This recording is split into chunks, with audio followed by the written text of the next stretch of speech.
Hey guys, and welcome back to the English shooting live stream. Of course, for you regulars, thanks for joining. You know what the deal is. This is the opportunity to talk about anything gun related or otherwise, really. UK firearms laws, and I can already see a discussion about what guns can we have. So if there's anything that has been sort of burning a hole in your mind and asking or wanting to find out about UK laws, then here's your chance. Use the chat box and well, other than that, just enjoy what we have to talk about this evening. But I hope you've had all a fantastic past week and managed to get lots of shooting in.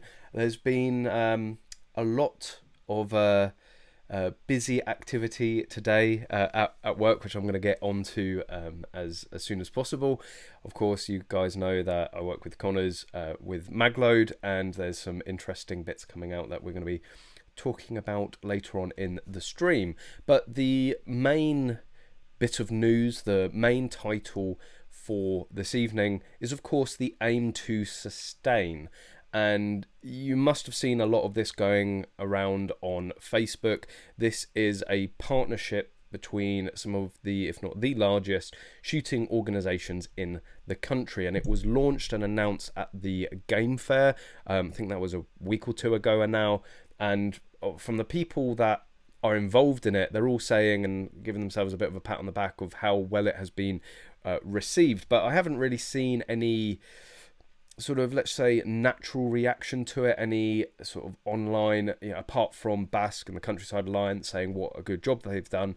I haven't seen any natural stuff, so I was going to sort of go into it and talk a bit about it. And I don't want to be necessarily a negative Nelly as far as it's concerned, because overall the general premise of it, I'm all for. But just like with everything, it's never perfect, and there's certainly some, let's say, changes or some omissions from this partnership and their main mission statement that I think are quite important to shooting all round. And the main headline of the live stream is, well, the thumbnail is "Shooting Saviours," or "Is aim to sustain going to save shooting?" And it just depends what you class as shooting, really. You know, there's sort of it's a double level question, because is it going to save shooting in its entirety? Well, from the initial sort of releases and the buzz around it, no, not in its entirety at all. Again, due to some omissions from it. But Is it going to save the portion of shooting that it is mainly focused on? I don't know. Time will tell. Overall, whilst I'm general supporter of it, I think it is great in principle. I'm a little bit skeptical, and I'm very skeptical of these big organisations because, unfortunately, it's very hard for them to do so, but they don't cover everything. They have very specific focal points, and things seem to fall down, the wayside where target sports, moreover, are concerned. But I'll show you the page, and there's some sort of frequently asked questions put on there. So this is the branding. This is the main sort of group, this aim to sustain. The first thing you're going to be asking is, okay, who is it? So on their partners, I believe it's a total of 9 different organizations. Let's see if I'm right on that. And no, they don't. I think it says on the front page. So we've got the National Gamekeepers Organisation, the Moorland Association, Scottish Land and Estates, Game and Wildlife Conservation Trust, Game Farmers Association, Countryside Alliance, the CLA, British Game Alliance, and of course the British Association for Shooting and Conservation, otherwise known as BASC. And their main mission statement, as it were, we can go straight into the FAQs. What is this new partnership? Well, it's as the tagline says up here, it's protect, preserve, promote. And from the organizations that are under that partnership list, you get the feeling straight away that this is very much a countryside initiative. This is a game shooting initiative, and this is something that I've certainly been critical of with BASC in the past, and I know a lot of other people have been, and has actually led to a lot of people leaving BASC and other similar organizations because of it. They are far too focused on game shooting for my liking. They are far too focused in that sort of countryside pursuit of shooting rather than general firearms owners, rather than general sport shooting. And it makes sense, and I can't really blame them as an organization, because the majority of their membership are those types. They are the game shooters, they're the gamekeepers, they are people out rough shooting in the field, they're out pigeon shooting. And if we get into target sports, the biggest area that BASC cover in terms of target sports is clay pigeon shooting, and very far down on the list in terms of the size of membership that is represented in BASC are the target shooters, are the rifle shooters, are the practical shooters. And unfortunately, whilst I think, again, in general, this aim to sustain is a fantastic idea to sort of club together resources. It's to club together and have one unified voice, so you don't have all these little fractions going at from different angles. You have one big representation to be able to go to your MPs, to go into government and parliament and really speak as one united voice. However, we've seen this before, and this is where my skepticism comes in, because weren't they doing that already? And yes, it's nice to have this sort of new branding, it's nice to have it really in an official manner, but they were already working together. They were already putting out joint statements and clubbing together. And look at all of the issues that Chris Packham and the like have caused them. Well, they were fighting that off sort of just fine, doing their separate things, but doing it together. But this creates more of a brand. This creates more of a, it makes it more official. But it becomes a little bit farcical when you look at the lead ban. I know we've been over this so many times, but this voluntary transition from lead, where a joint statement was released by pretty much all of the same organizations, saying that they had decided as the largest organizations that we should move away from lead, and that they had consulted with the manufacturers and that we were ready to do this. And again, quite famously, the manufacturers got together and said no one's come to us. And since that that date, further information has come to light, and really the due diligence, the real research and real communication between the manufacturers and the organisations was just piss poor. They took one person's word from one manufacturer as gospel and ended up forming this industry-changing decision to voluntarily transition away from lead. All the meantime, we're under attack from the EU. Yes, the EU still has an influence within the UK, and there's all these initiatives and new changes and laws coming in around lead and where you can and can't shoot lead ammunition out in the rough. And really, excuse the pun, but I think these organisations, and certainly Basque, shot themselves in the foot with it. So we've seen them work together before and club together, and it produced the farce of what is this voluntary transition from lead. Why having it under this new sexy branding and banner? Why is that suddenly going to change anything? Why is that going to make them more efficient? Why is that going to make them more influential when it comes to government and the general public? So yes, I am yet to be convinced, but I will, for the meantime, give them the benefit of the doubt. I just really detest that.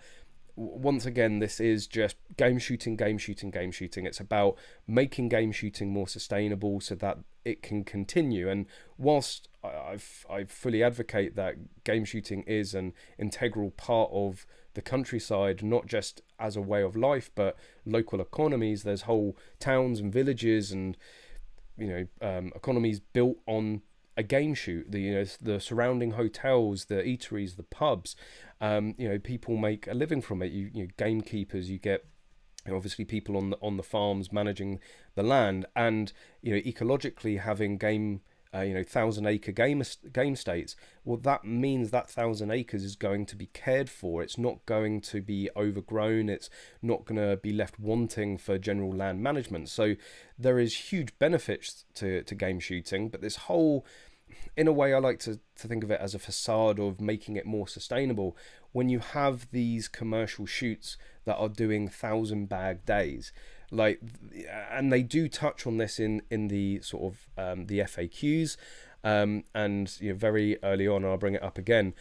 So first of all, what is the goal? It seeks a game shooting sector which sustains communities and landscapes, addresses environmental changes, delivers economic and social benefits, hold itself to the highest standards, and is understood as a responsible and beneficial guardian of the countryside. Fair enough. Yep, no problems with that. How are they going to do that? Advocacy, science and research, self-regulation. Well, the advocacy, science and research, again, that's already being done by all the variety of different organizations, but the self-regulation, and they do go into that in terms of their sustainable shooting. So sustainable shooting respects quarry species and seeks to conserve and improve the environment.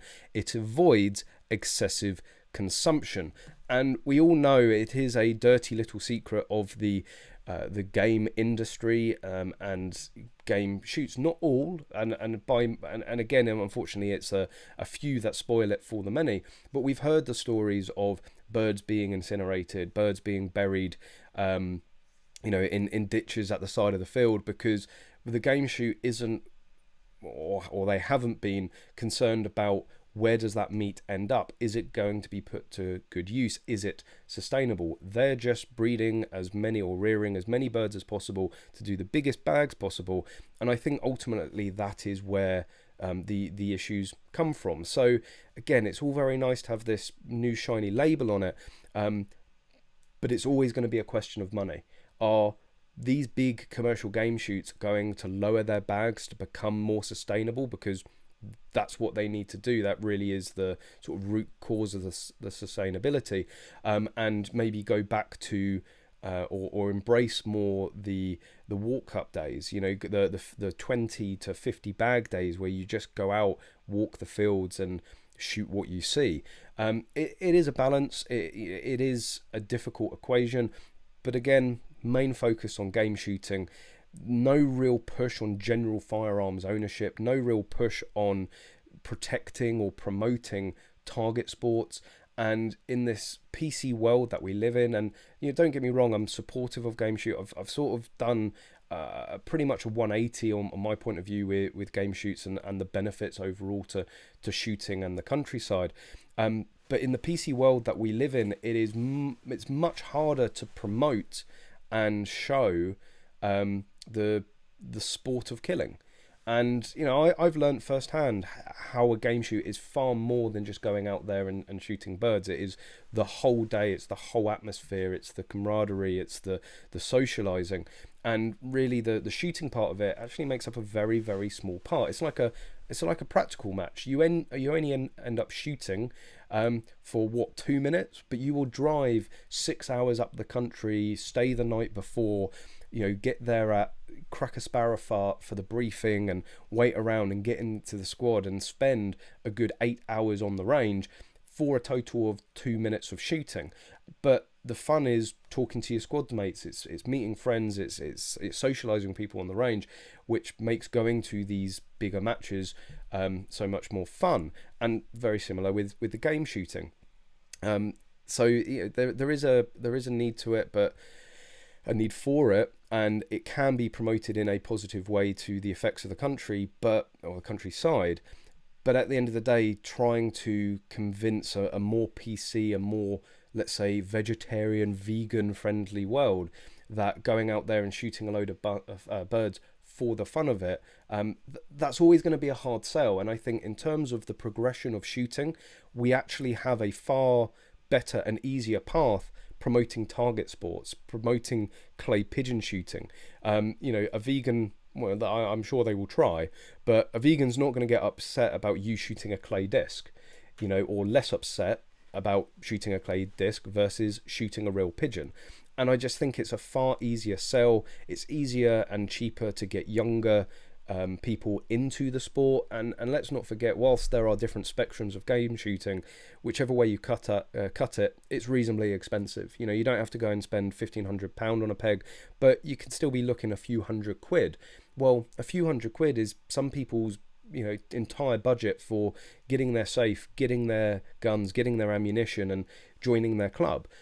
So I think target sports overall is more accessible, it's easier to promote, and in terms of the ability to continue owning firearms in the UK, should be the bigger focus. But once again, money's involved. The biggest audience of shooting in the UK is the countryside, it is the game shooting. And because it's game shooting, there is a hell of a lot of money involved, and money talks. But yeah, that's sort of my thought about it. I was going to make it into a sort of a full video, but we haven't really seen anything. It is this sort of glossy release so far, but we need to see what happens of it, what benefits come of it, if any, what potential negatives come of it. So once there's been a bit more action, once there's been a bit more to discuss, then I'll probably do a full video. But I just wanted to throw it out there if you guys hadn't been made aware. It is quite a big thing within the shooting industry, and well, if you're watching this live stream, then it's probably what you're interested in. But yeah, let me know what you think of it. Are you optimistic? Which overall I am of it. Protecting some form of shooting is better than nothing, but once again, I just wish more target sports were covered. So I did see M. Gabriel, I think all your questions were answered about straight pulls. Straight pulls are like the go-to AR in the UK. We did, of course, have the lever release and Mars action rifles. They have subsequently been banned. But yes, under levers, straight pulls, and there's two types of straight pulls you can get, which is pretty much an unmodified AR, but obviously doesn't have the functioning gas system and gas block, where you just use the traditional charging handle. Yeah, don't go down that route. They are actually a lot harder to operate than people first think. What you want is one of the sort of dog legs on the side of it, which is, you can get them both sides. They can be ambidextrous, or you can have a sort of a left hand bias one or right hand bias one, and you have that dog leg lever bolted to the bolt, and you are manually cycling that bolt. They are very, very popular here in the UK. Actually, I'm pretty sure I did. Let's see if I can find it. This would have been ages ago, talking about the Southern Gun Company. Southern Gun Company is one of the sort of OGs for these lever release rifles. Let me just bring that up. And there's many others that make them, of course, Caliber Innovations, and I did see David Kittle in the chat. Thanks, Dave, for joining as always. Yeah, Caliber Innovations make the Siskar, which is the Caliber Innovation side charging rifle. Northwest Custom Parts, they make their own straight pulls. Who else makes straight pulls in UK? Guncraft. They make their own. They also make the 22 WMR AR-15 as well. But let's have a quick look ski at the Southern Gun Company straight pull. It's nice to see that, you know, my video is at the top of it. I do think this is a very, very, very old video. Yeah, it is. But I can just show you the basic functionality of it. So there you go. There's the charging handle of it. And you can see you rack it yourself. Personally, for like speed, I would prefer the handle on the other side. I think it would be a lot quicker to shoot that way. But what they end up doing, I'll have to try and mimic this, is they will end up shooting with their like middle or ring finger.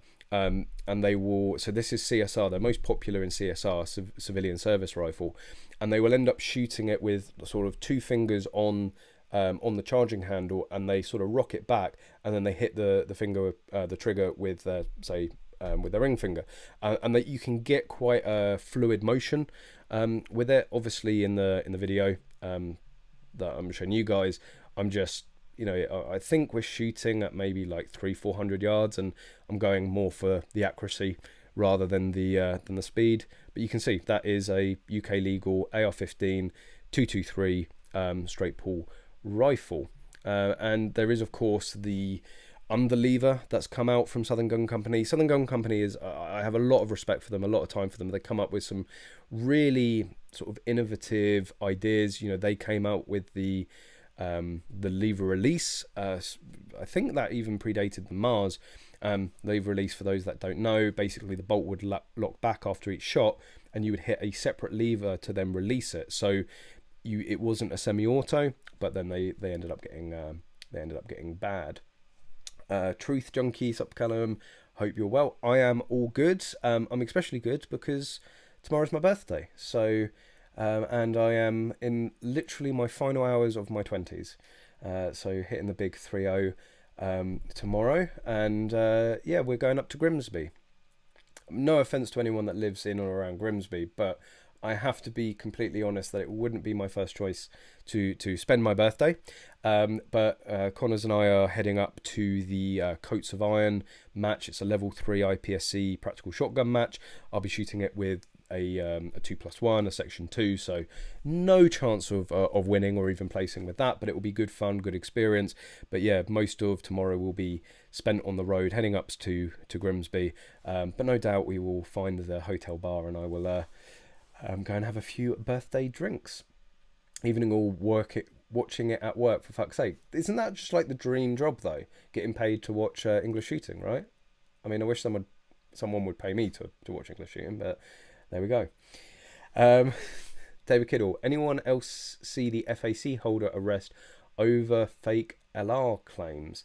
If you filled in a hyped up claim, listen for a knock on your door. Oh, fake lever release claim. No, I didn't hear that. How can you inflate it? Because they were like standard prices. Like it was like a shopping list of what did you have, and if you hand in those certain items, they pay you. So I don't know. I mean, I know some people did go as far to like claim additional money for modifications, so like Cerakoting and custom work that they had paid on the gun, and obviously now were losing. But no, haven't heard that story. If you've got any information on that, David, you can share. Drop me a message, because I would absolutely be interested in having a read or look at that. Voluntary or given a backhander. So the voluntary led transition again is all about the marketability of game meat. So there's, the supermarkets don't like the idea that it's shot with lead shot. Also is very hard to detect. So they want to move game shooting to still shot, so that it can be detected. You don't, obviously lead is a poisonous material, but you go and ask an 80-year-old retired gamekeeper who's eaten lead shot game meat all of their life, if it's hazardous to their health, and they're going to be saying, stop talking that bollocks. But there was various accusations and conspiracies that this is purely a potential sort of money-making scheme for these bigger organizations, and in the sale of meat. And don't get me wrong, if they end up getting more meat into the supermarket, if they inflate the price, well, not inflate, but increase the value of game meats and increase its consumption, it's going to take a lot of work. And I don't mind necessarily people being rewarded for it, but at what cost? No one has still been able to say whether any potential lead ban is going to include the likes of air rifles. It's going to include the use of lead ammunition for practical shooting, and obviously very selfishly, but that seems to be the way of the sort of game organizations. As practical shooting, you cannot shoot steel shot at a steel plate. Bad things are gonna happen, right? So it sort of throws everyone else under the bus just to make game more marketable or more profitable or more sustainable. And again, it's a very big balance, but it seems to be, once again, sort of screw everything else, we want to preserve the game. And once again, in terms of screw everything else, they had their legal expenses insurance for all members of BASC, which they removed, and they said it cost around, I think, £1 million, or it was a seven figure amount that it cost in the insurance. And then weeks after dropping that, they released this £1 million or seven figure fighting fund.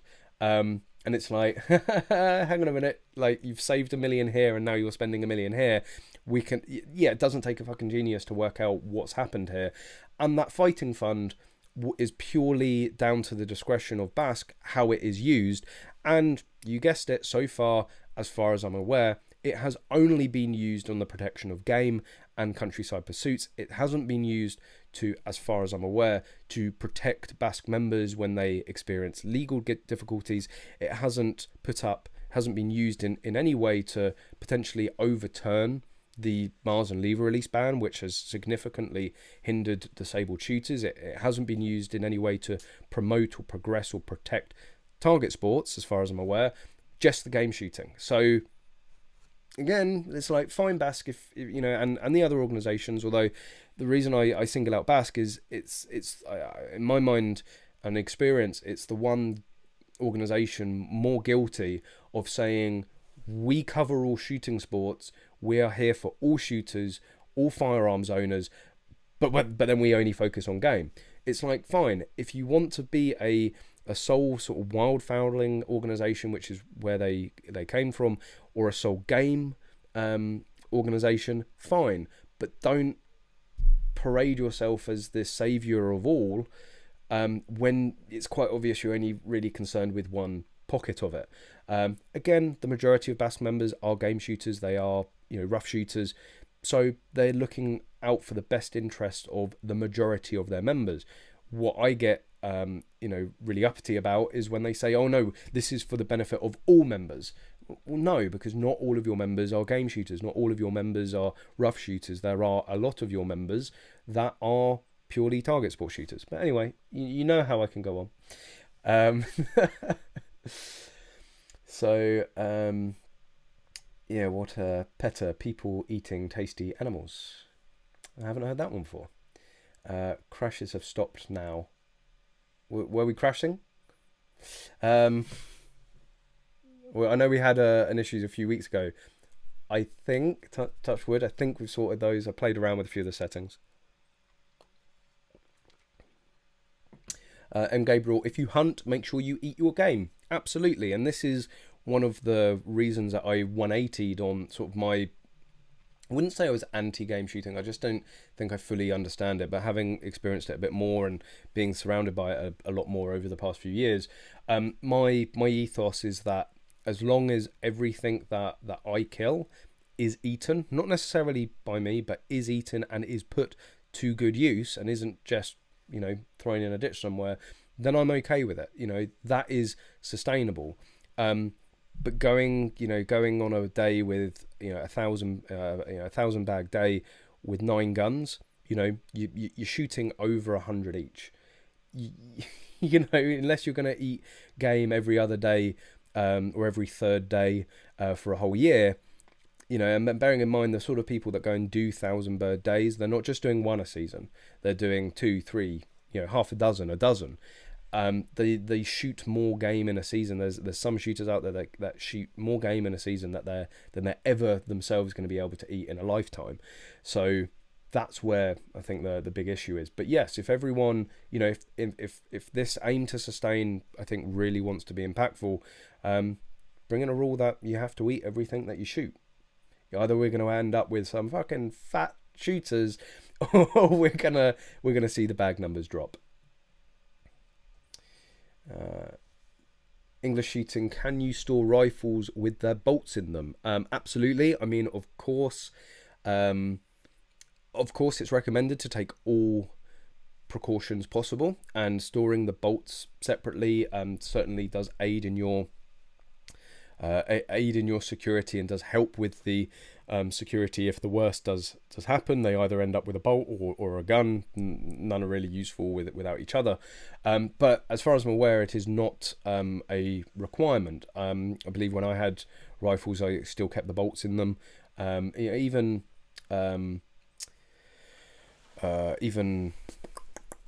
like semi-autos, right, and Section 1 shotguns. You know, I don't strip the bolt, or I didn't strip the bolt out of those, and I don't think a lot of people do. So, Tom my way uphill paper round, was it? What are you talking about? Can't sell wild game in the US. Interesting.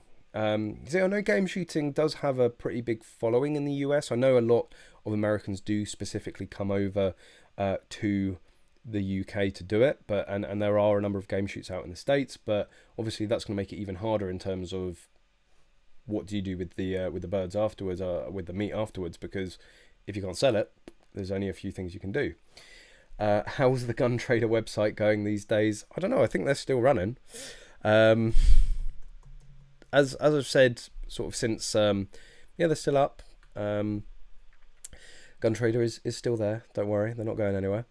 I've said about Gun Trader, I'm still going to use them. I still think it's a valuable site. Whether you want to open an account and put fresh details in that is completely up to you. And I'm sure there's going to be many people that have since closed their accounts and won't ever give them any information. But you don't actually need an account to be able to go on there and look at the guns to be, to go shopping. Effectively, you can obtain the details from an advert without being having an account on there. I still think it is the largest site. It has the most guns for sale on there than any other site in the UK. And yeah, you could in protest, but I just think, when I get my shotgun certificate, my firearms certificate, I'm still most likely going to buy guns off of Gun Trader. Like, that's just it.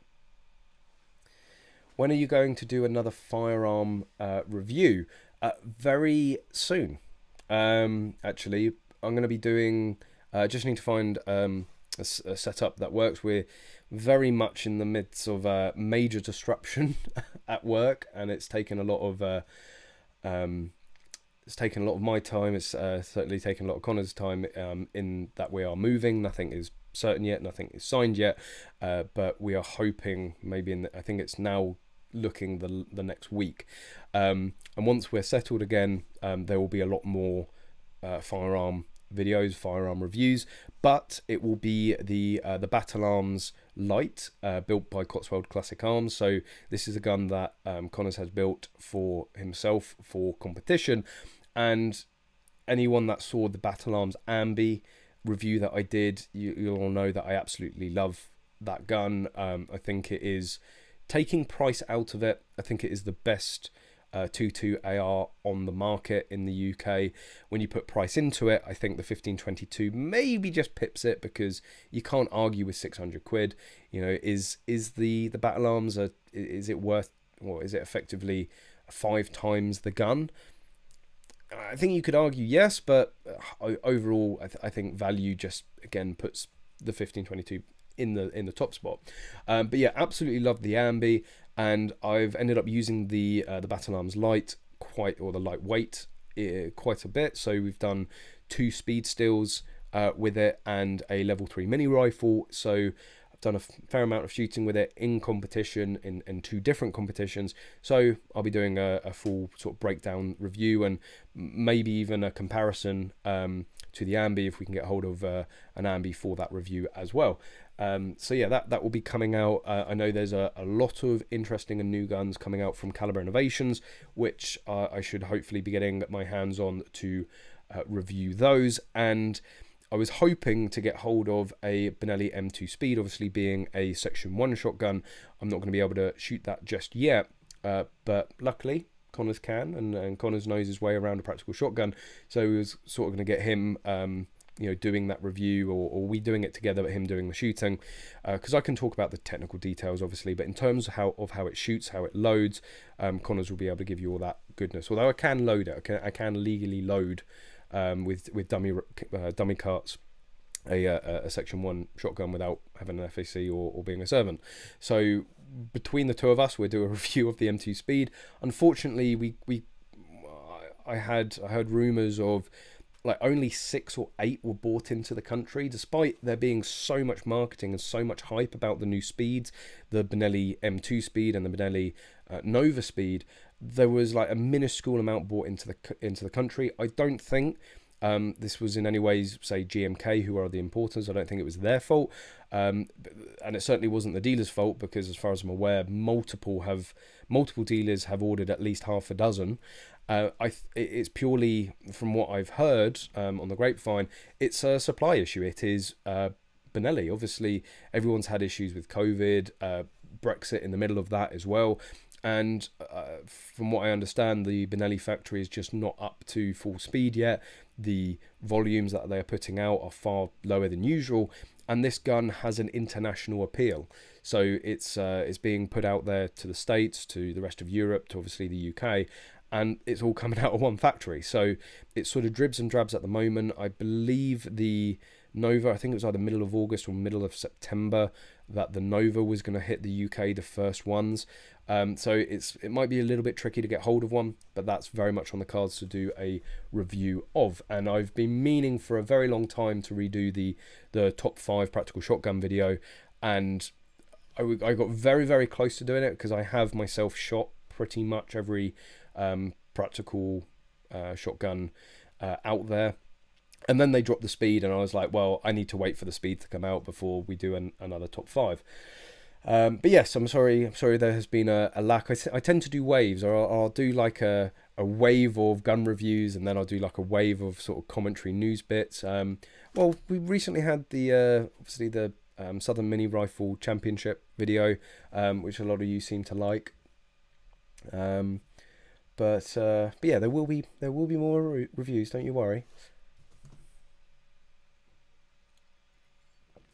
Brian, my FEO says bolts and moderators must be stored separate to the rifles. Not always what FEO says is actually what the law is. I always advise that you take your FEO's advice, but always get it in writing. The amount of misinformation or incorrect statements that I have heard come from FEOs that could actually have quite significant consequences to the certificate holder. You know, your FEO says you can go and do one thing, you go and do it, and then you end up in court and you said, oh, he told me that it was okay. If you don't have any proof of that, the FEO could go, no, I never said that. You know, I'm not saying this would be necessarily deliberate, but I have seen it happen. They are not legal experts, and they are going off of guidance. The guidance can be open to a lot of interpretation. I have never seen the requirement to keep bolts separately, even in travel or in transit. And moderators, certainly, I've had moderators in the safe. I've had them inspected. You know, I've had an inspection or an interview or a chat with the FEO. They've come round, had a look at the safe, and haven't mentioned a single thing about storing the moderators or storing the bolts separately. So unfortunately, we do have this disparity between the different counties, and even within the different counties, we have disparity between different FEOs, which sort of makes firearms ownership even that much harder, because you want to be leaning on your FEOs to guide you and helping you, and sometimes the information they give you is wrong. Sometimes they're not up to date. They're not able to give you the information, and they sort of leave you to make your own mind up and stray along in the dark. So yes, again, always take your FEO's advice, always get it in writing, but don't take it as gospel. You can talk to you can talk to organisations like BASC.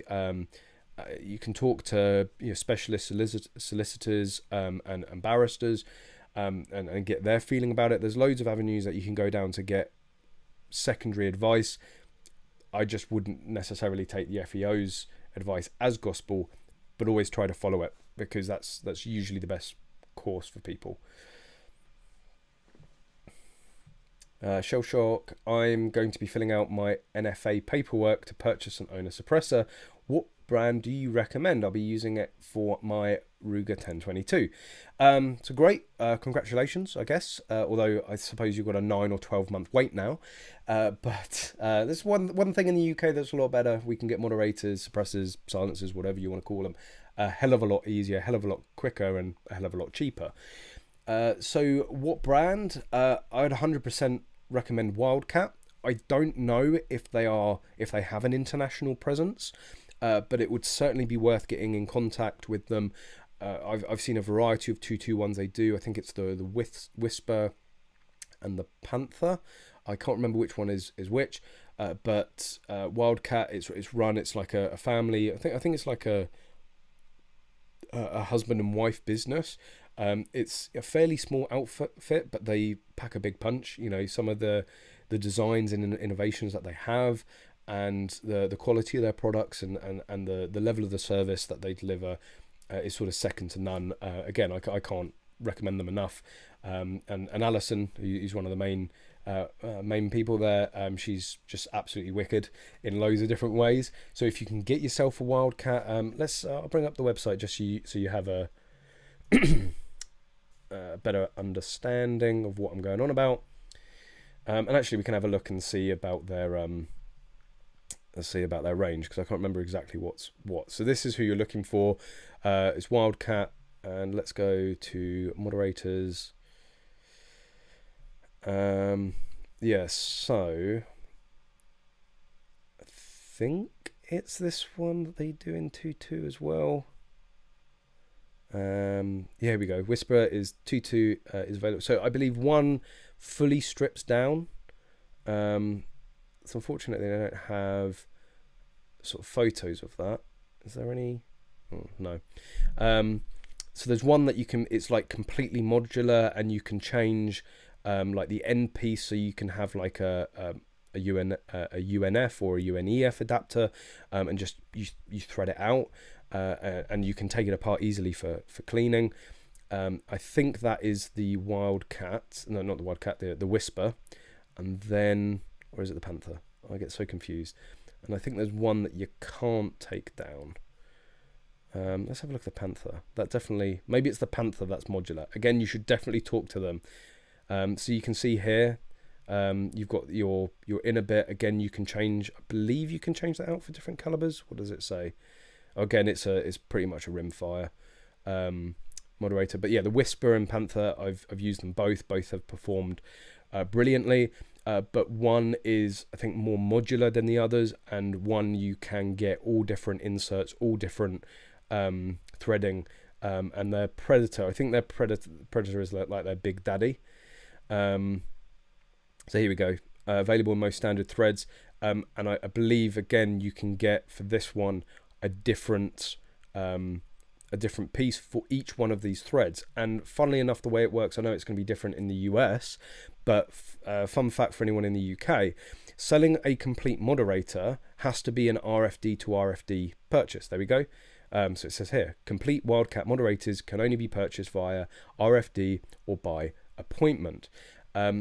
However, the component parts aren't. And this is sort of really odd. And I know what you guys are going to instantly be going through your head, and no, I'm not even going to say it. But let's just say you go and buy a UNF thread for, say, your Ruger 1022, but then you've also got a 22 AR and you want a UNEF. You can just buy the different thread for the rear of the Moderator, and as far as I'm aware, that can be just shipped to your house because it's not a complete Moderator, it's a component part. And then you can add as you go along if you want other things. So yeah, I believe the Predator is there, like sort of full bore. Does it say about what calibers? You get all different inserts. Anyway, that would be my note. I had an SAK Moderator and also an ATEC. I really liked the ATEC Moderator I had. It was modular. You could actually add different length, well, they were all the same length, like baffles, but you could shorten it. You could take sort of segments out or add segments in, make it longer or shorter.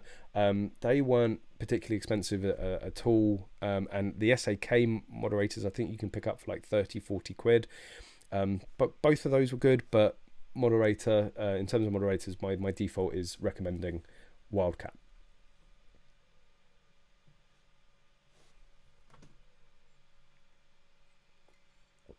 Carl, you can use my M2 when it arrives at Blue Field Sports.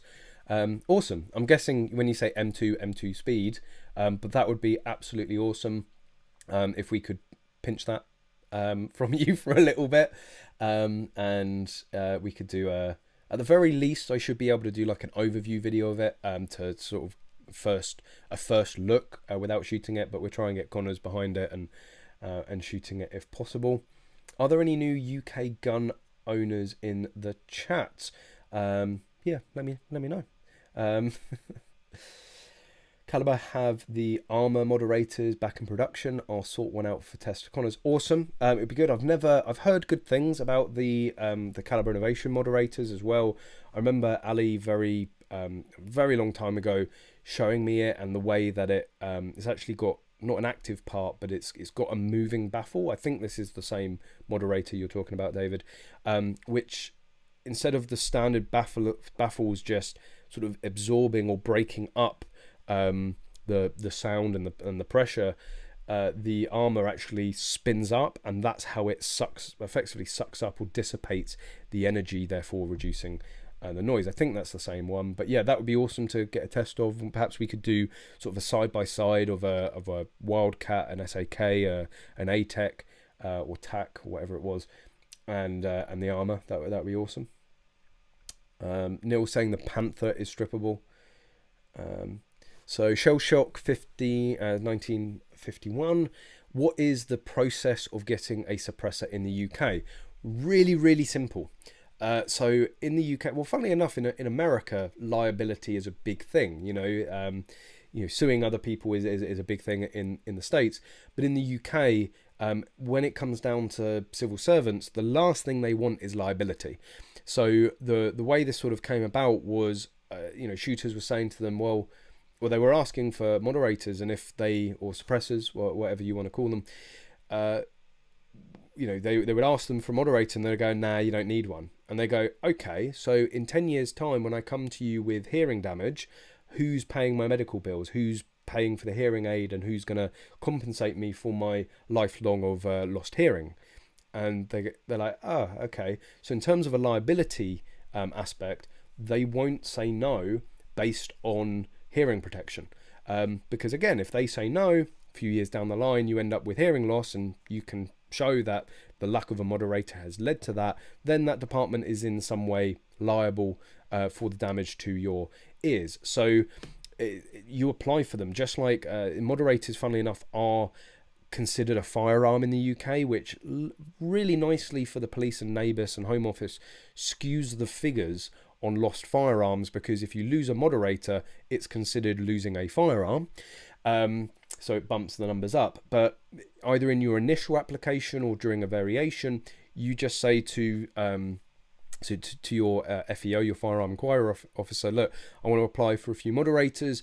I'm going to be shooting at Bisley. I'm doing target sports. It's ear protection, or certainly if you're doing stalking, you definitely want a mod. And some ranges actually require you to have a moderator in order to shoot there. So the main one is hearing protection. You say, look, I'm going to be shooting a lot at ranges, even potentially indoor ranges, and I want to protect my hearing, so I'd like a moderator for it. That is more than enough justification, and pretty much every FEO will grant that. So that's how you apply for it, and then you get it. There's no additional costs. There's no moderator tax stamp here in the UK. And it makes them fairly easy to get. For air guns, for sub 12 foot-pound air guns, so an air gun that anybody over the age of 18 can just go in and buy without any sort of certification or license. That's in England, Wales, not Scotland now. So an air rifle moderator is not licensed at all. So if you have a sub 12 foot-pound air gun, you can walk into a gun shop and buy a moderator, and it gets really interesting and sort of makes the whole thing about licensing moderators, which let's not forget is just a metal tube, completely pointless, because you can buy air gun moderators or suppressors that are also rated for 22LR, specifically the SAK mods or even the ATEC. So I ended up in this funny situation where I had an air rifle that I was using the moderator on. I went and bought an SAK and was using it on that air gun. Completely legal. This was before I had my FAC, but I didn't have any slots for a suppressor on there or moderator, and I was going through the process of getting my variation. And I had this moderator, so it wasn't on my ticket, but I wasn't using it with a firearm, and therefore for an air gun, and therefore didn't need a certificate. And then bought what was the gun? I think it was the Seiko. I think it was the Seiko that shared the same thread with the air gun. And I bought a Seiko quad, and I wanted to use a moderator with it. And as soon as I signed it on, so the moderator was usually like kept on a windowsill or kept on a shelf somewhere. Again, completely legal if you're using it on a sub 12 foot-pound air rifle. But as soon as I signed it onto my firearm certificate, it became a firearm. I then was legally required to keep that in my safe, despite for its 6 months effectively sat on the windowsill, despite the fact that I could go into a gun shop and buy an identical moderator that was off ticket. The one that I had signed onto my FAC now needed to be stored in the safe, which is absolutely barking overall. But they're still pretty easy to get. They're still pretty easy to justify having. Word of warning: whilst that is let's say a slight loophole in the system, don't get any ideas. If you are a firearm certificate holder and you are using a moderator that is not off ticket, it is effectively the same offence as possessing a gun that you don't have on ticket. So just be careful with that one. English Shooting, thank you for showing this. Can you check to see if they will ship to the US? Actually, I literally just closed the tab. I don't know if they do, but you should definitely get in contact with them. They may have a dealer. I'm just having a look on their site. Need assistance?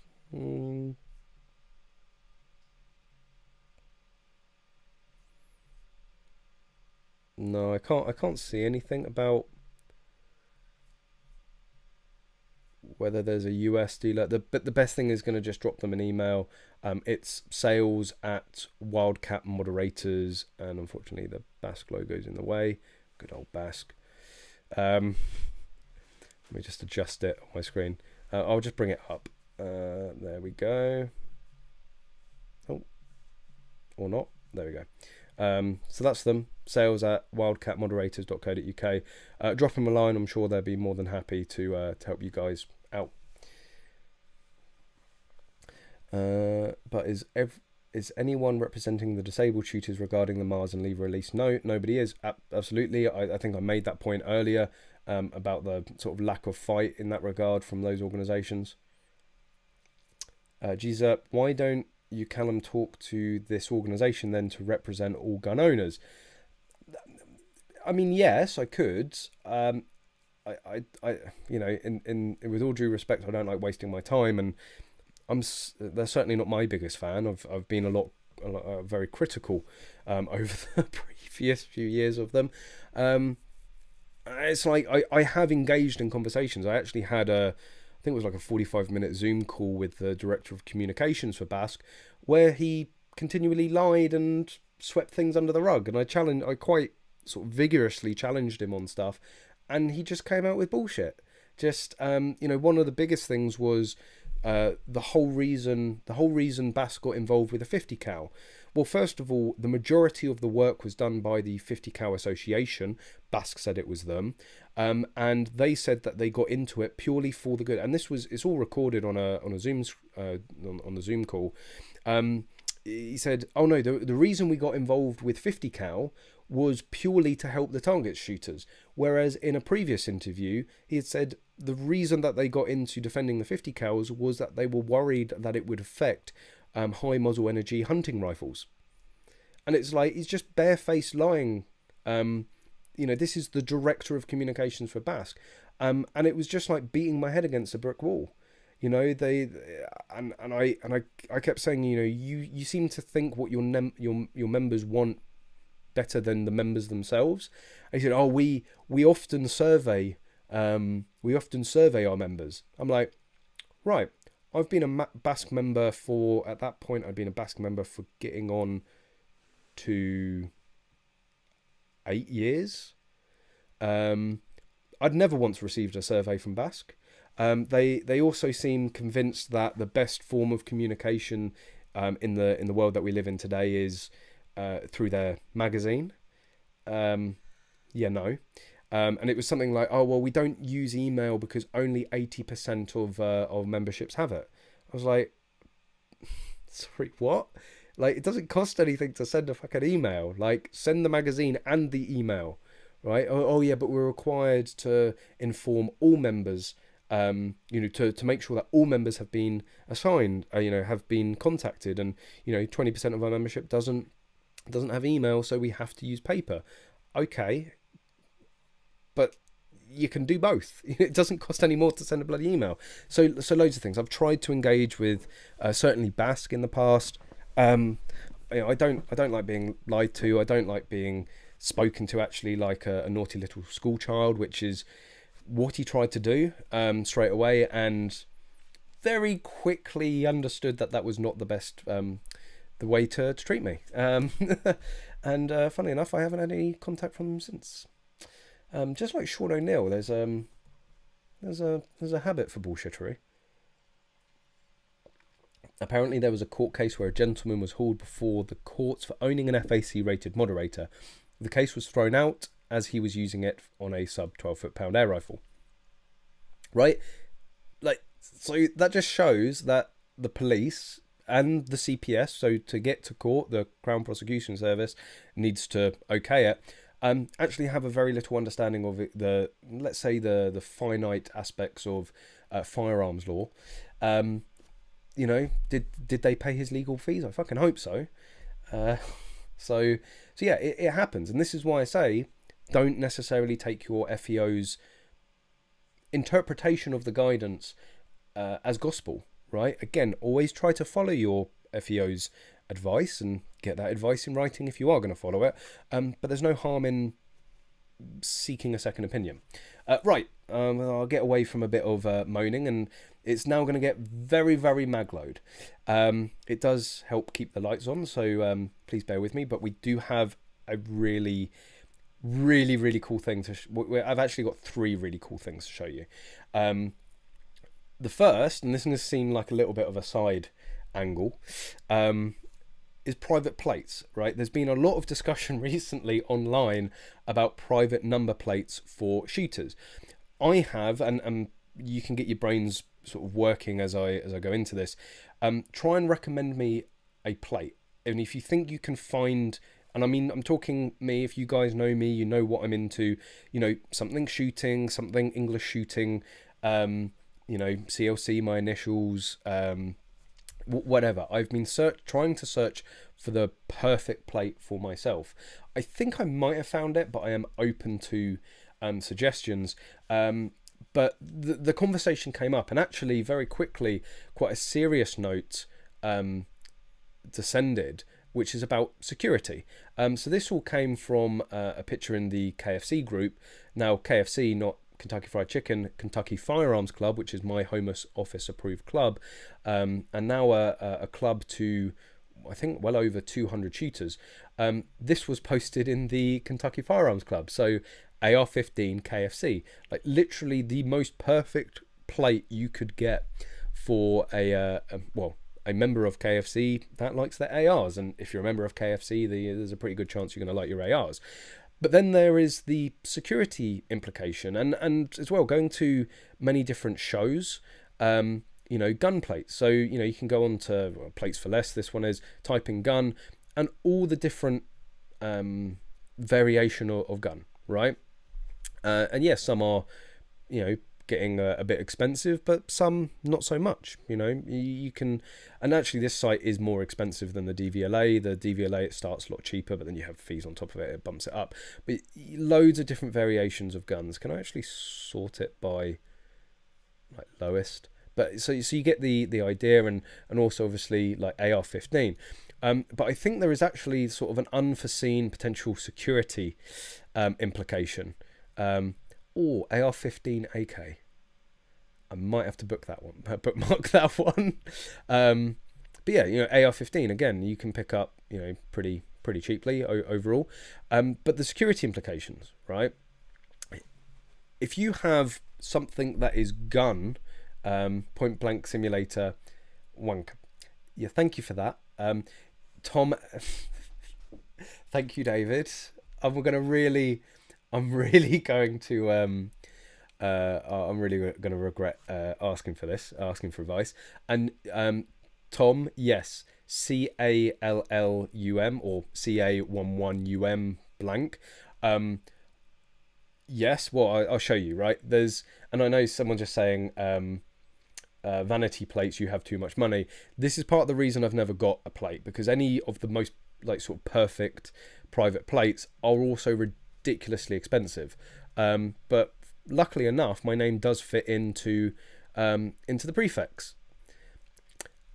I ain't spending £10,000 or £11,000 on a private plate, thank you very much. Maybe go for Cal, or go for the incorrect spelling of Callum, which is with a single L.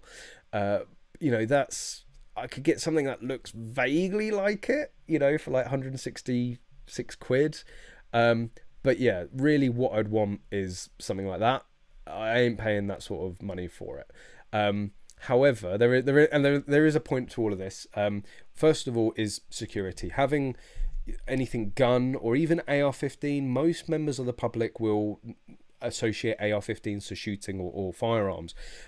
If you have that permanently on your car, is that advertising the fact that you have guns in the car, or that there is a much higher likelihood that there are going to be guns in that car? Or are you advertising to potential criminals that break into me? If you're going to break into any car in this car park, break into the one which has gun on the number plate or AR-15. So I think you need to be wary if you're going to go down that route, 100%. But it's similar to the people that have they have the Basque stickers, or even UK PSA stickers, or all sorts of Countryside Alliance. I've seen Glock stickers on cars and things like that. The Browning logo, Beretta logo.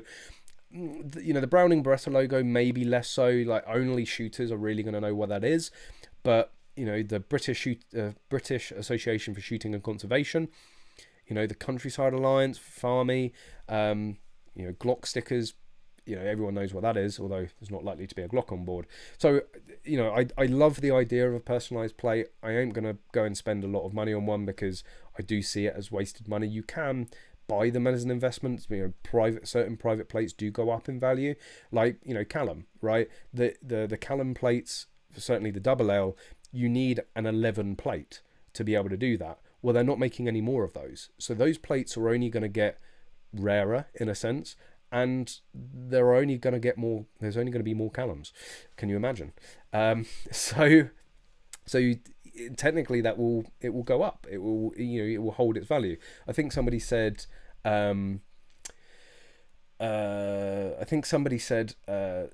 like why oh, that's it, how come some are different prices? Desirability. You know, the plate F1, which I think is like £1 million plate, is going to be more desirable than, you know, AA F1 whatever.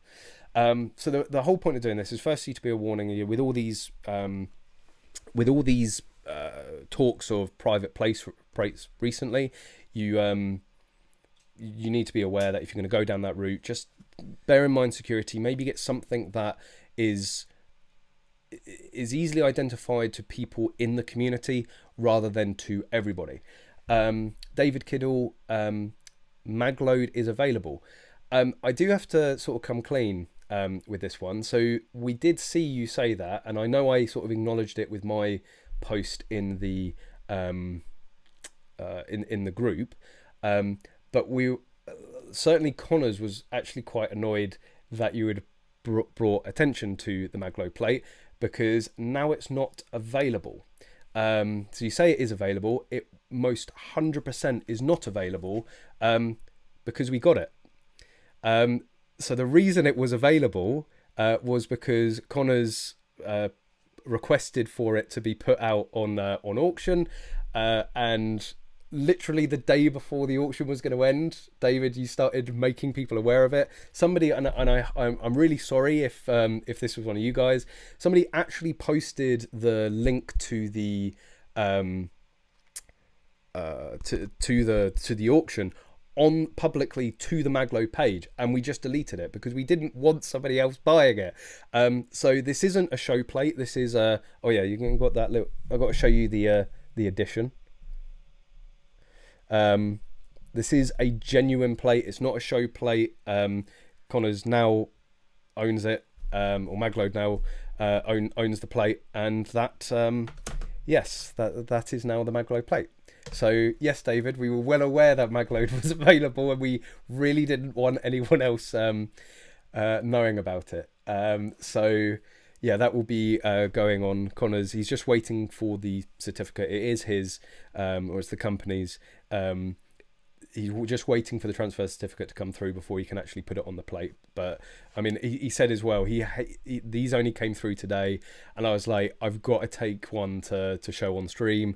And he was like, yeah, but he wants to show his partner it. So I took the on-brand color one, the yellow plate, and he's got the white plate. But it is a full set.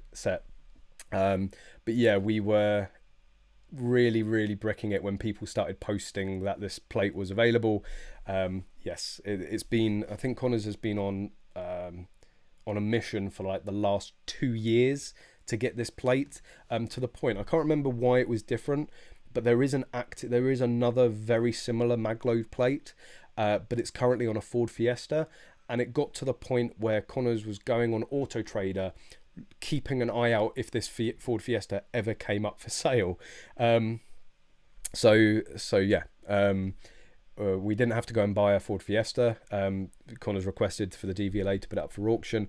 There were 2 other people that I think bidded on it, and we ended up winning it, which was like, we weren't going to lose it. That was for sure.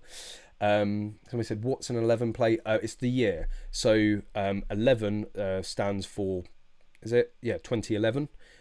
So a 12 plate would stand for 2012. 13 plate would stand for, and it's the format. So it's letter, number, and it's those 2 numbers that indicate the year in the current format of license plates, the year, or even which half of the year. So you get like is it the 6 one?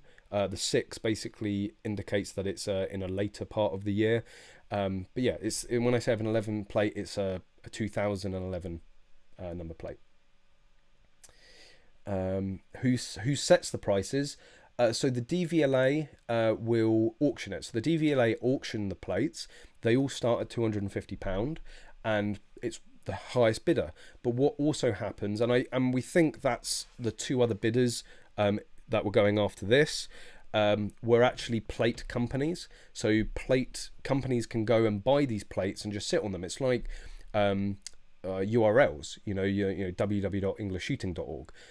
You can go and buy as many URLs as you like and just sit on them, and then if somebody who wants that wants it, they need to get in contact with you and make an offer. And that's what these plate companies do. They go and buy all of these different plates and sit on them and wait for somebody that wants them to pay them more than what they paid. And we think that a couple of other plate companies were trying to get hold of it.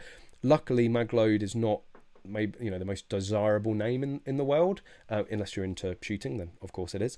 But the you know, it doesn't really stand for anything else. Won't have a lot more. Won't have meaning really to anybody else, which is why we ended up, I think, getting it for a reasonable price. Shell shock. That's so cool. Would you get in trouble for having gun license plates? No, because they're completely legal. I'm sure again your FEO or, you know, your police force will probably raise an issue with it in terms of, again, advertising what may be kept in the vehicle, but I think that's up to you to decide. You emailed me during last week's stream but no reply yet. Sorry, I would have flagged it. I will try and get back to you as soon as possible. It's been a hectic week and I'll get on to why in a second. Is this a car channel now? No, not yet anyway. but that is gun related. That is like the most awesome gun related plate sort of ever. So in terms of more awesomeness, some of you may have noticed behind me, and I'll keep the best till last. We like doing custom stuff, right? And it's been sort of the worst kept secret in the world that we do colors. So this is you might not recognize it, but this is a Nexus Pro, arguably the best loader on the market for shotgun. And we do get requests for colors. So we will be, it's not live right now, but we will be, for the first time ever, offering colors on the website. There will be an additional charge because it's doing the color, like black is a really easy color to do. It's really easy to get consistent.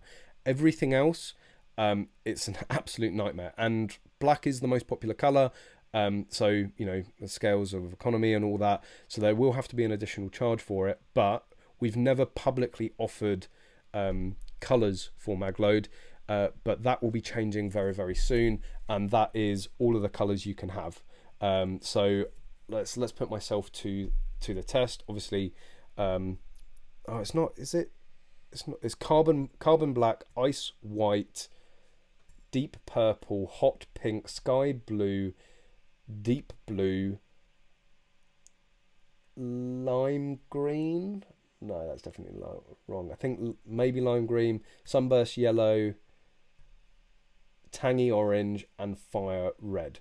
I think that's all. That's the official Magload colours, but you can get actually probably better on the bottom. You can get an idea of all the different colours available. And I know if Carl, if Carl's still in the chat, Carl has a full sky blue. I think it's sky blue, right? A sky blue loader.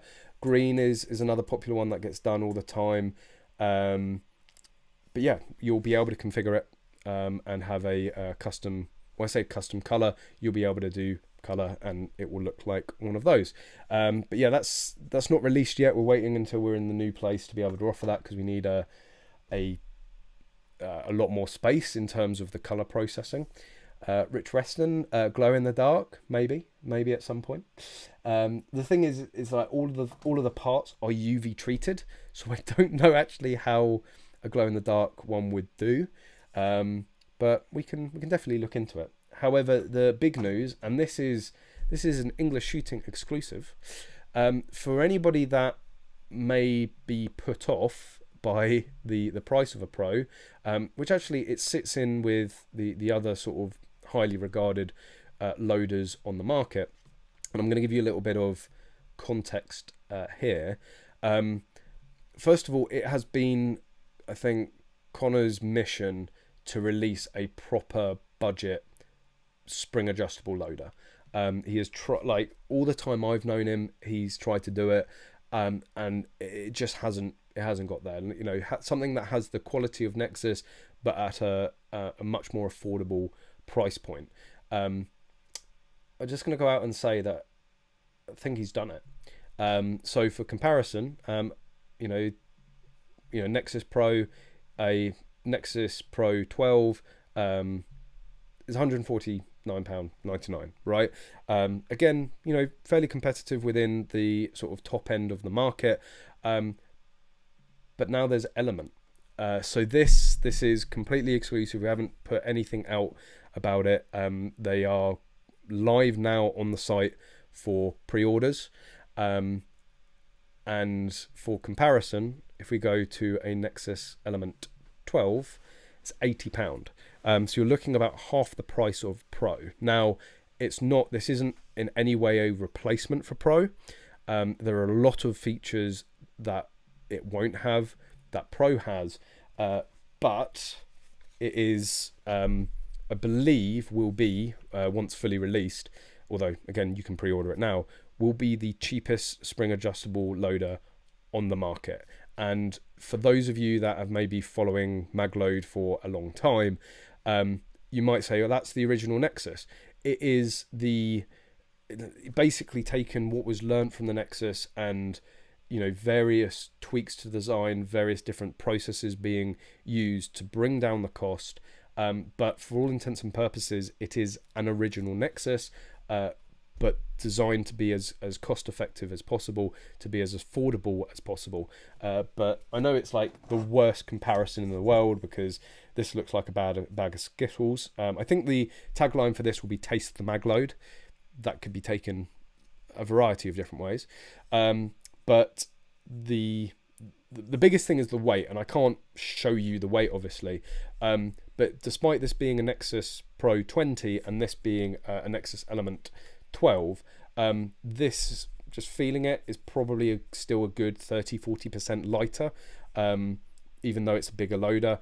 So with this, you've got the steel bars, the steel back plates, so they are built like tanks, which is brilliant for first-time loaders, first-time shooters, because everyone makes mistakes. Everyone bashes into things when you're learning. So it's built like an absolute tank, and it's got the original magnets that were used in the Nexus. And magnets are always a bone of contention, certainly with Connors and with people that buy loaders. The retention, the magnets have very little to do with the retention. It's all to do with the geometry of the plastic parts. You can actually use a spring adjustable loader with no magnets. It will still retain them, but customers wanted bigger magnets, but bigger magnets cost more. That's why the Pro, one of the reasons the Pro was more expensive than the original Nexus. But again, because you generally don't need the big magnets, smaller magnets to keep costs down. And it's it's not actually the first loader. The first loader that wasn't 3D printed was the double quad loader. They were actually CNC machine Delrin, but the Element is injection molded. So significant investment in terms of the product, but it means that the parts are significantly cheaper, again bringing down the cost. The steel back plates, although I think the steel back plates, the raw plates, are more expensive, it's not hard anodized, and again that adds more expense. So there's loads of things that have been done to make them cheaper, but it feels like an original Nexus. And I think the original Nexus, the final price of those before they were discontinued, were like 120 quid. So Connors has worked his absolute arse off to still make a high quality loader, but at an affordable price. So if you're getting into shooting as a beginner and you don't want to outlay not insignificant amount for a full pro rig, you can start with an Element. Again, they are all backwards compatible. You can put the Element part on a Pro backplate, so you can upgrade it. You could put the Pro bars and the Pro backplates on this and end up with pretty much a Pro. But yeah, it's really designed or aimed at the budget conscious. And yes, there is there's always a trade-off. But because of it, is it going to feel as nice and sort of look as nice and perform as well as the Pro? No, but it is far beyond the minimum threshold that Connors has for releasing or designing a loader. So yeah, again, available to pre-order on magload.co.uk. If you've wanted to get yourself a spring adjustable loader, but you wince at the price of the Pro, and we are sorry about that, but that is just what they cost. Well, this is your answer. Pretty much half the cost, and you'll still be able to quad load, dual load, up to a certain point, just as well. Point blank simulator, you get what you pay for. Absolutely.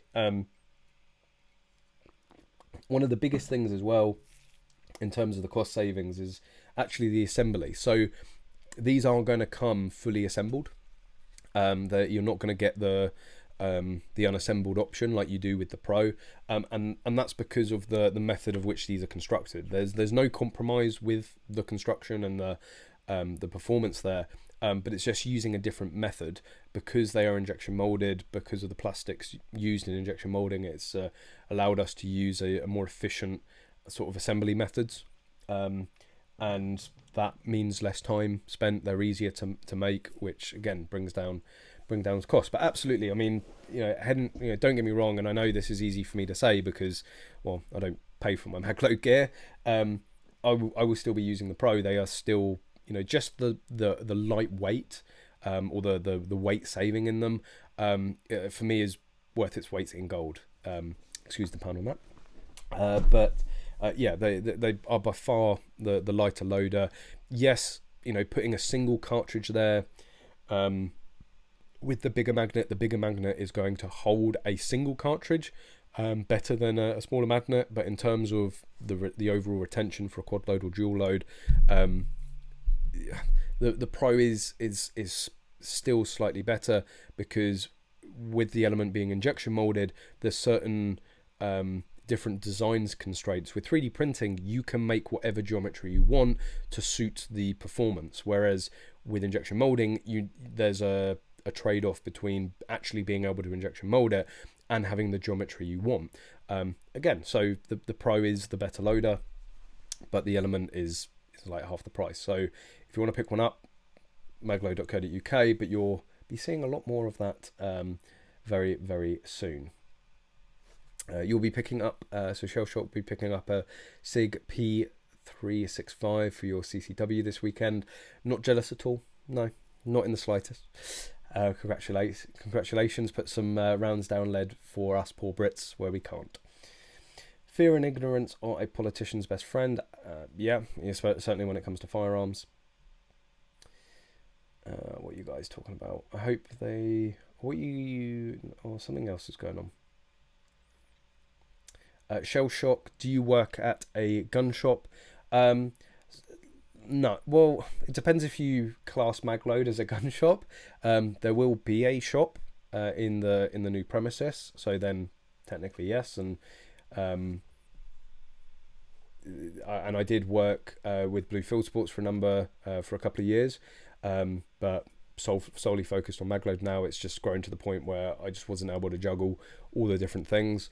But yeah, I used to, in a way. I never... There were various sort of functions that I did in terms of the gun shop, but really my whole thing was marketing and media, and promotion. So, it could have been like anywhere really. But yeah, I was a servant for nearly a year, and I did sell as a servant. I did sell a few guns to people, which was a novelty. It's like, I can't have a firearms certificate, but I'm a servant and I'm selling guns. Like, work that one out.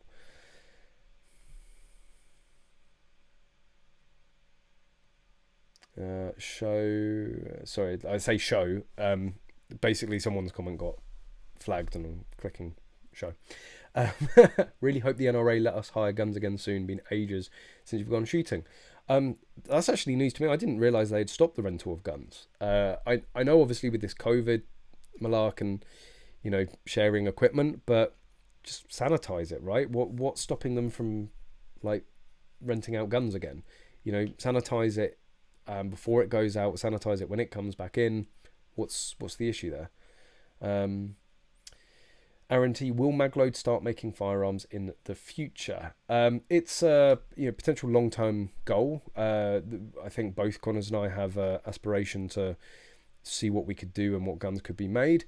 I think it's a long way off. I think we're still very much focused in the accessories and upgrade components market. Making, it's like, how do you compete with Benelli or Beretta, or Smith and Wesson in terms of making a gun?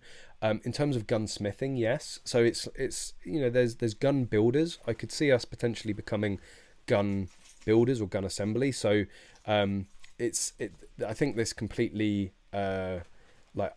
undervalues exactly what Otto does at Cotswold Classic Arms, but he builds guns. He doesn't make them. He builds ARs. He will get all the components in and assemble them together.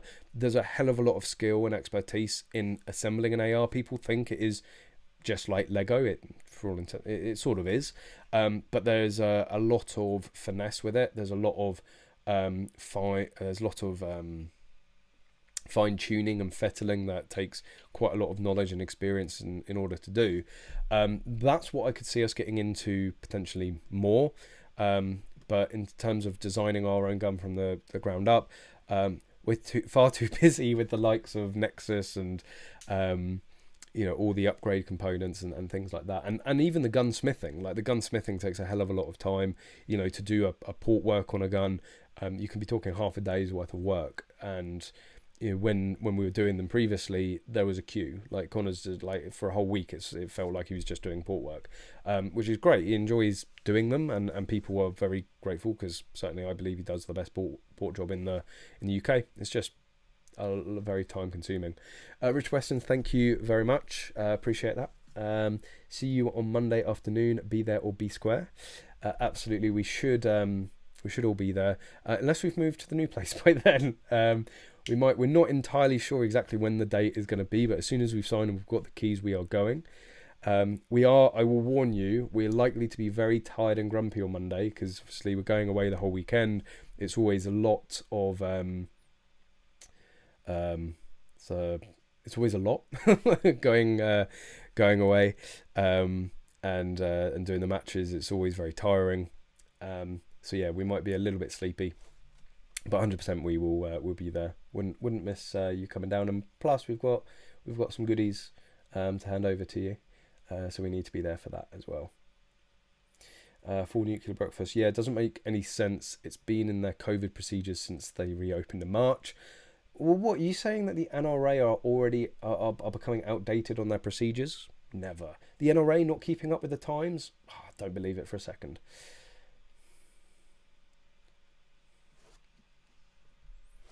Was there any? No, I have. Oh, there was the other article. Oh, we're going to turn into another Basque bashing session, which I am loath to do. But yeah, I just noticed we got less likes than people watching. What's that on about? Like, it doesn't cost you anything to give me give a like. And as I said, it is my birthday tomorrow, so give me a birthday like, and I'll love you for it forever. So yeah, hit that like button and make sure you are subscribed, of course. But yeah, I think we're gonna wrap it up. We're gonna wrap it up there. I think just in time, if I'm already losing it. But yeah, so I've got some presents to open now, because obviously I'm away tomorrow, so we'll keep it a shorter stream for this evening. But again, before you all leave, hit that like button, hit subscribe if you're not already. We do this every single week, 7:30 on a Thursday, and we're always putting out new content. I've got some interesting videos in the works, which will be out very, very soon, and of course with the potential new Magload / English Shooting HQ, there's going to be a lot of interesting stuff off of the back of that. But Point Blank Simulator, thank you very much, appreciate that. Will do. I don't need necessarily any encouragement, but that would definitely help to go in the beer fund. But yeah, there we go, guys. Really appreciate all you guys coming in and hanging out. I hope you've enjoyed the stream, found it interesting. If there's anything you want to ask further, you've got to ask during the stream, you can always email me. I know sometimes I'm not always the most responsive, but I will always get back to you. I do read every email that come in, and yeah, appreciate, guys, the donation, and also the the birthday wishes. I will try and have the best one possible. But there we go, guys. I really hope you have a fantastic week. Hopefully see you all next Thursday for the next week's English shooting live stream. And of course, of always, I hope to see you soon.